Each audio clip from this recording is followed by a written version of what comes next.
Hello everyone. In the previous video, we were studying about the uniform and non-uniform motion, in which we studied that if an object covers equal distance in equal interval of time, then the body is in uniform motion, and if a body covers unequal distances in equal interval of time, then you can say that the body is in non uniform motion. यानी कि अगर कोई body बराबर समय अंतराल पर बराबर बराबर डिस्टेंस कवर करती है तो वो यूनिफॉर्म मोशन में है, और दिए गए समय अंतरालों पर बराबर समय अंतराल पर टाइम इंटरवल्स पर in equal intervals it covers unequal distance, then तब वो बॉडी जो है एक तरीके से नॉन यूनिफॉर्म मोशन के अंदर मौजूद है। And after that we studied about the average speed के मोशन करते समय एक बॉडी की एवरेज स्पीड को किस तरीके से फाइंड किया जा सकता है, और हमने उसके अंदर जाना था कि average speed is equal to the total distance traveled by total time taken divided by total time taken।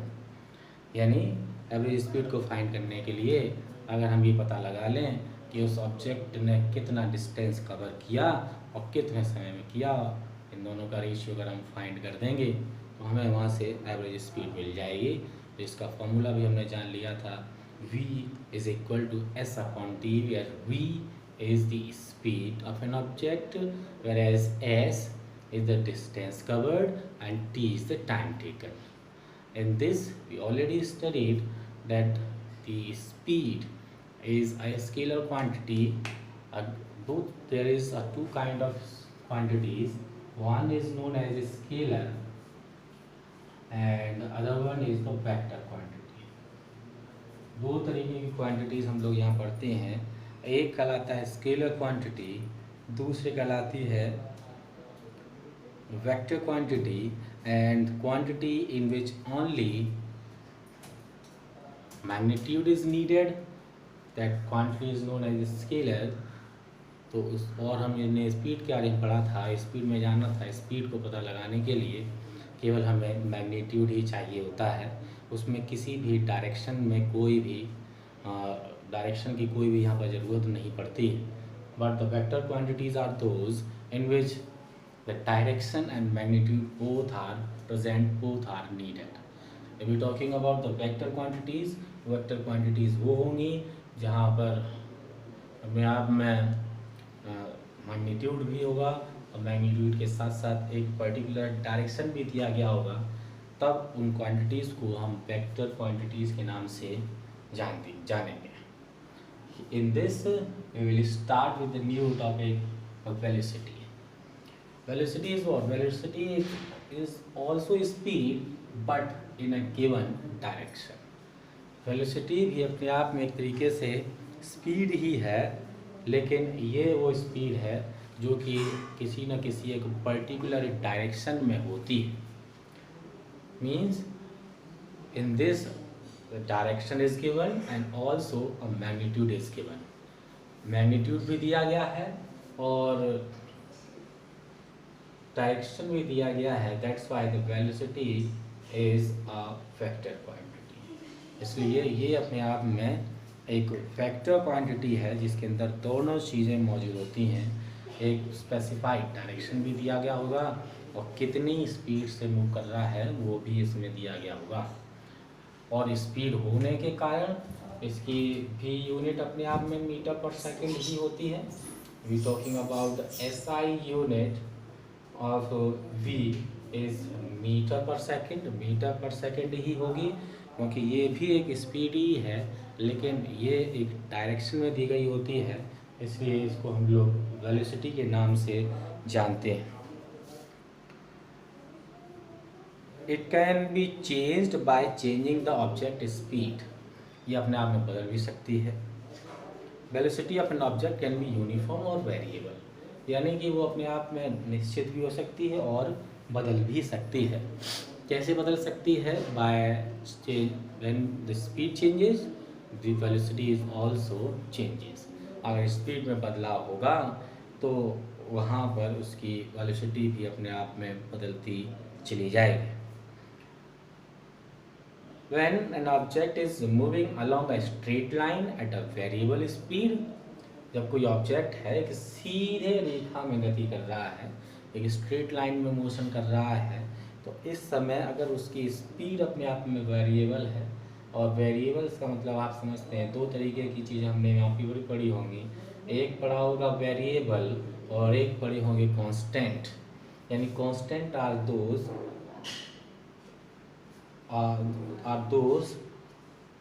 whose value is fixed, वो हैं जिनकी वैल्यूज़ अपने आप में फिक्स होती हैं, बदलती नहीं हैं। और वहीं पर वेरिएबल्स का मतलब जो कहते हैं चेंजेबल, यानी कि इसमें लगातार अपने आप में बदलाव हो रहे हों। यानी अगर स्ट्रेट लाइन मोशन के समय पर किसी ऑब्जेक्ट की स्पीड में लगातार बदलाव हो रहा है, then if we want to find the average velocity, the rate of change of average velocity, then it can be calculated in the same way as we calculated the average speed. एक सीधी रेखा में गति करते समय अगर किसी object की speed में बदलाव हो रहा है, तो अगर हम वहाँ पर ये पता करना चाहें कि वेलोसिटी किस दर से बदल रही है, what is the rate of change of velocity at that case, in that case it can be calculated as the same as average speed calculated. उसी तरीके से कैलकुलेट की जाएगी, इस तरीके से एवरेज स्पीड कैलकुलेट की जाती है। Average speed is equal to total distance cover divided by total time taken. Now if the velocity of the object is changing at the uniform rate, और अगर यहाँ पर यूनिफॉर्मली अगर बदल रही हो, बिल्कुल कहा जाए कि यूनिफॉर्म रेट से अगर उसकी वेलोसिटी में बदलाव आ रहे हों, then average velocity is given by the arithmetic mean of the initial velocity and the final velocity. अगर यूनिफॉर्मली बदल रही है, then the average velocity is equal to the initial velocity plus final velocity is divided by 2। इस तरीके से average velocity को calculate किया जा सकता है। Let the initial velocity of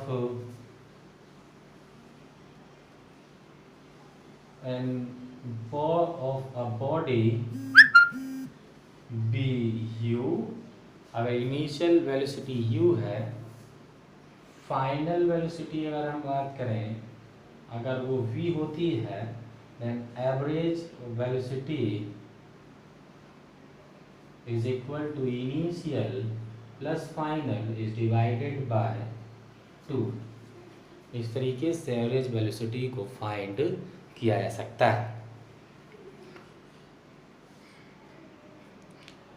both speed and velocity have same unit. Speed और velocity दोनों की यूनिट सेम होती हैं, और वो मीटर पर सेकेंड है, which can be written as metre per second और मीटर पर सेकेंड। चाहे इस तरीके से रिप्रेजेंट कराया जाए या इस तरीके से रिप्रेजेंट कराए, हर एक तरीके से उसको रिप्रेजेंट, दोनों तरीके से रिप्रेजेंट यहाँ पर हम लोग करा सकते हैं। ये जो लाइन है ये पर के तौर पर जानते हैं हम लोग, तो मीटर पर सेकेंड या मीटर पर सेकेंड। इस s-1 का मतलब होता है, आपने एक लॉ ऑफ पावर्स पढ़े होंगे आपने, लॉ ऑफ जो है आपके सर्ट्स एंड इंडिसेस प्रोसेस जो है, या मैथ का चैप्टर देखेंगे और उसमें 1.6 एक्सरसाइज आप देखेंगे कि a⁻m is equal to a⁻1/a⁻m लिखा जा सकता है। इसलिए ये जो a⁻m है इसको ऊपर ले आते हैं तो ये बन जाता है। इसलिए इस सेकंड को जब ऊपर ले गए हैं तो s-1 की फॉर्म में ये रिप्रेजेंट किया जा सकता है। ms-1 लिखा जा सकता है या m/s के तौर पर इसको लिखा जा सकता है।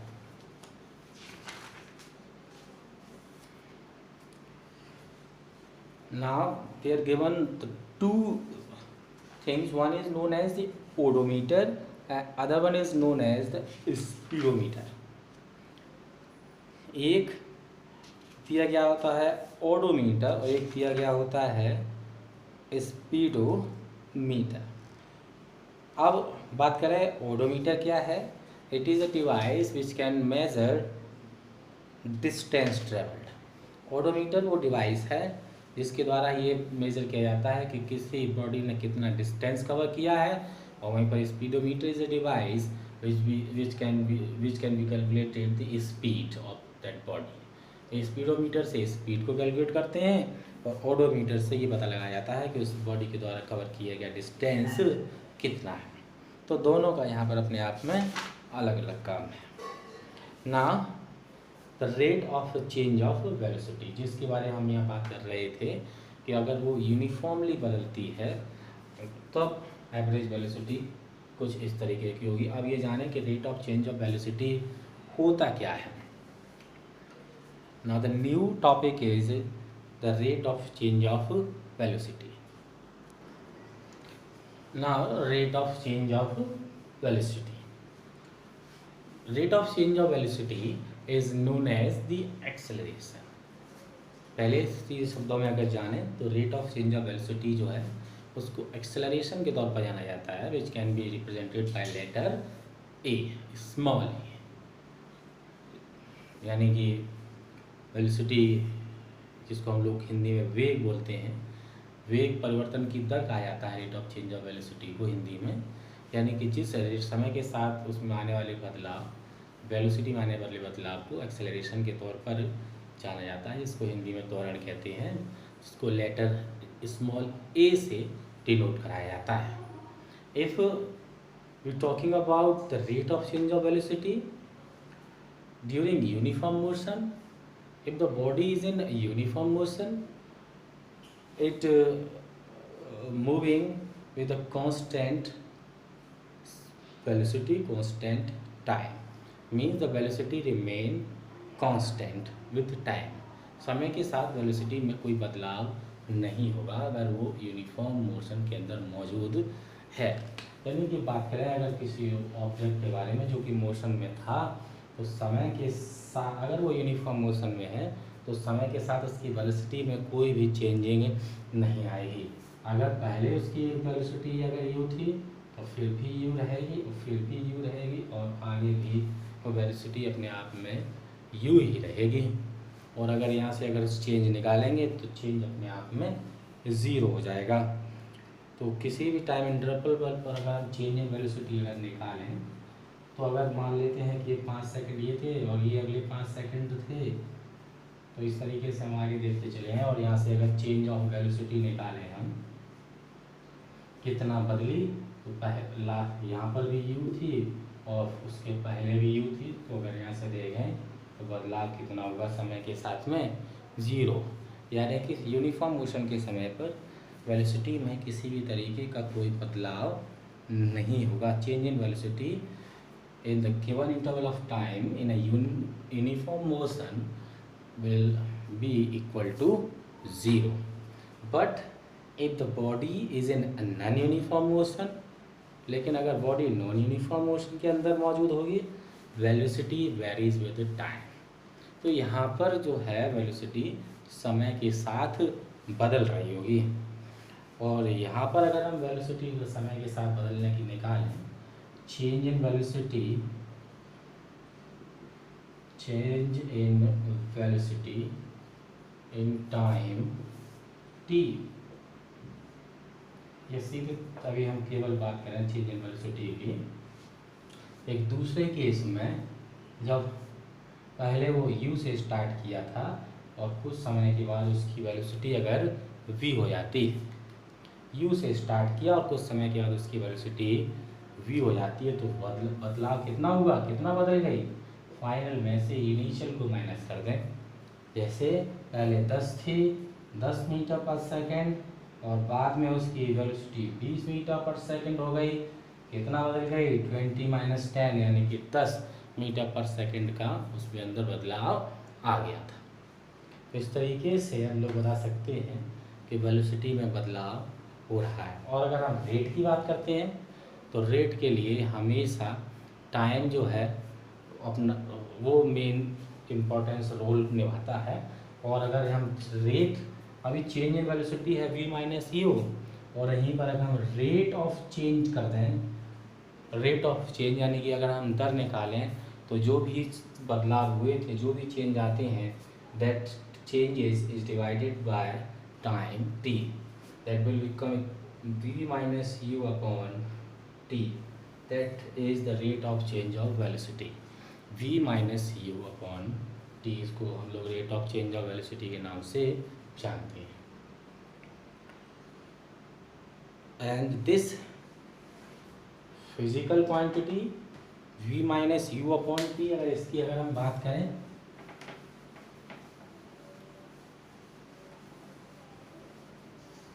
जिसको हमने अभी लिखा था v - u upon t, rate of change of velocity, and that is represented by a, and a is the acceleration. ये एक्सेलरेशन होते हैं which is represented by letter a. That's why this acceleration means the rate of change of velocity is known as acceleration. इसलिए इस rate of change of velocity को acceleration के नाम से जाना जाता है। And this a is equal to v - u upon t, where v is the final velocity, u is the initial velocity, and the t is the time taken to change the velocity from u to v. और t वो समय है जो कि velocity u से velocity v बनने में लगा है। दिस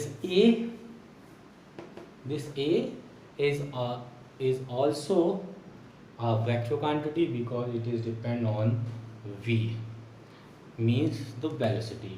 ये v वेलोसिटी पर डिपेंड कर रहा है, इसलिए ये भी अपने आप में एक वेक्टर क्वांटिटी है। a वेलोसिटी भी है। Velocity is depend on displacement. बात करेंगे अगर हम वेलोसिटी की, ये जो डिपेंड करते हैं वो डिपेंड करते हैं डिस्प्लेसमेंट पर। स्पीड की बात करेंगे तो स्पीड डिपेंड करती है डिस्टेंस ट्रेवल्ड पर। ये दोनों में अंतर है। स्पीड डिस्टेंस ट्रेवल पर डिपेंड करती है, वेलोसिटी डिस्प्लेसमेंट डिपेंड करती है, एक्सेलरेशन वेलोसिटी पर डिपेंड करता है। इस तरीके से सभी एक दूसरे के साथ में जुड़े हुए हैं। Acceleration depend on velocity, velocity depend on displacement, and speed is depend on distance. इसलिए स्पीड का फॉर्मूला डिस्टेंस अपॉन टाइम, और वेलोसिटी को अगर हम निकालेंगे, जो पहले की इस बात की थी जिसके अंदर बॉडी यूनिफॉर्म मोशन में नहीं थी, that case the average velocity is equal to displacement upon total time taken। इस तरीके से वहाँ वेलोसिटी को पता लगाया जा सकता है। Now if we talking about the SI unit of acceleration, SI unit of a acceleration is equal to meter per second square, meter per second square, और ms-2 लिख सकते हैं, या इसको मीटर पर सेकंड स्क्वायर के नाम से जाना जाता है। एक्सेलरेशन कैन बी पॉजिटिव और नेगेटिव। ये जो है एक्सेलरेशन जो है ये अपने आप में पॉजिटिव भी हो सकते हैं और नेगेटिव भी हो सकते हैं। If it is positive and it is known as the positive acceleration, or if it is negative then it is known as the negative acceleration. Negative acceleration is also known as retardation, whereas the positive acceleration is simply known as the acceleration. Positive होगा तो सीधे acceleration है, और negative acceleration होता है तो उसको retardation के नाम से भी जाना जाता है, और यूनिट जो है दोनों की अपने आप में सेम ही होती है। यूनिट पर कोई फ़र्क नेगेटिव पॉजिटिव का नहीं पड़ता। For the next, we will meet in the next session. Till then, goodbye.